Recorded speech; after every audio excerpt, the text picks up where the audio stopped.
The corporate boardroom was silent when Preston Thorne looked at me and ended my career with a single sentence. "You're terminated effective immediately. My name is Garrick Vance. I was 54 years old, and I had spent almost 3 decades building advanced aerospace technology. For more than 10 years, I had created the automated flight system that became the heart of Vanguard Systems. But that day, sitting around that expensive wooden table, nobody cared about the years I spent designing, testing, and protecting that technology to them.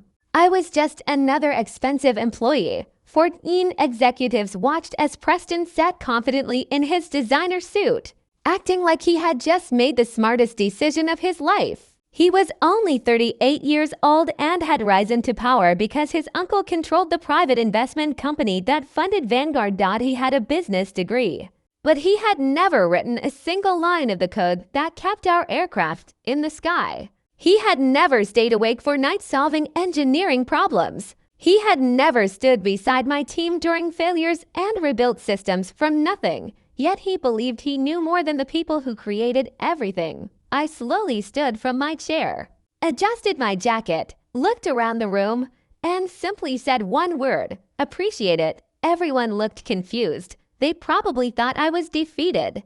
They thought I was too shocked to fight back. They had no idea what those words meant. For years, I had built Vanguard Systems from a small company into a leader in automated flight technology. When I joined, we had only a few employees and a dream. I created the navigation systems that allowed heavy drones to operate in dangerous environments where human pilots could not go. By 2023, our technology was controlling thousands of industrial operations across the country. But what Preston and the board never understood was that I had protected my work years earlier.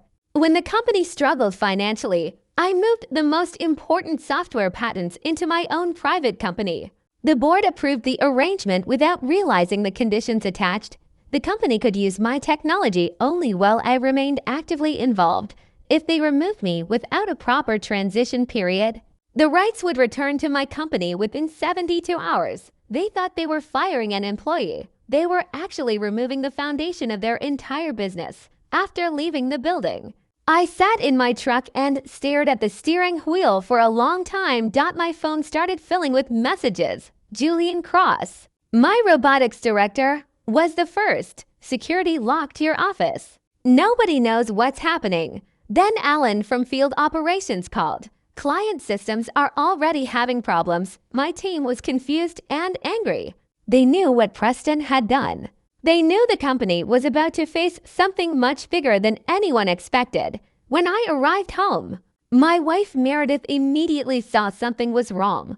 She was an experienced attorney and had stood beside me through many difficult moments. She poured me a drink, listened quietly, and then smiled. "They just gave you an opportunity," she said. At the time, I wasn't sure she was right. 3 days later, I understood. Preston had scheduled the biggest demonstration in company history. Federal officials and major energy companies were coming to watch our automated drones perform. It was supposed to be the event that secured billions of dollars in contracts.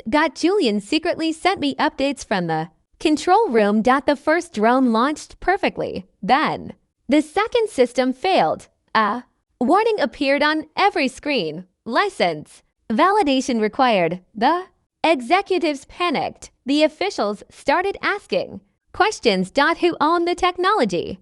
Who controlled the software? Why couldn't Vanguard operate its own system? The answer was simple: they didn't own it.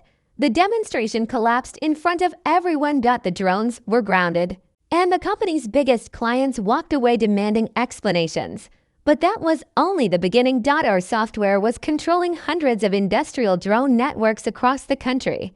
When the license expired, the systems began shutting down. Companies that depended on our technology suddenly found themselves unable to operate. The executives who removed me were now facing the consequences of their own decision. The next morning, Human Resources called me. Their voice was friendly, but desperate. They offered me a consulting deal, $500,000 extra, stock options. They wanted me to come Back